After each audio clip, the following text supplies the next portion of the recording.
BDR বিদ্রোহের আসল রহস্য এখনও উন্মোচিত হয়নি বলে জানিয়েছেন সাবেক সেনাপ্রধান জেনারেল মইনুল আহমেদ। এই ঘটনার পূর্ণ তদন্ত করে দোষীদের বিচারের দাবিও জানান তিনি।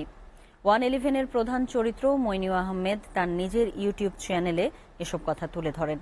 2009 সালের 25 ও 26 ফেব্রুয়ারি রাজধানীর পিলখানায় তৎকালীন বিডিআর সদর দফতরে নৃশংস হত্যাকাণ্ডের ঘটনা নিয়ে এবারই প্রথম মুখ খুললেন বিদেশে অবস্থানরত মইনুল আহমেদ। নিজের ইউটিউব চ্যানেলে মইনুল আহমেদ বলেন, বিডিআর বিদ্রোহের ঘটনায় তিনি যখন তদন্তের আদেশ দেন তখন তাকে বলা হয় আওয়ামী লীগ সরকার এই বিষয়ে তদন্ত করছে। এই তদন্ত করতে আওয়ামী সরকারের কাছ থেকে যে সাহায্য প্রয়োজন সেনাবাহিনী তা পায়নি। বর্তমান স্বরাষ্ট্র উপদেষ্টা তদন্ত কমিটি পুনর্গঠন করে জড়িতদের বের করতে সক্ষম হবেন আশা প্রকাশ করে সাবেক সেনাপ্রধান বলেন, এই ঘটনায় সেনাবাহিনীর তদন্ত কমিটির নেতৃত্ব দিয়েছিলেন বর্তমান স্বরাষ্ট্র উপদেষ্টা লেফটেন্যান্ট জেনারেল জাহাঙ্গীর আলম চৌধুরী। সে সময় অনেকের অসহযোগিতা এবং অনেকে জেলে থাকায় তদন্তের কাজ ঠিকভাবে করা যায়নি।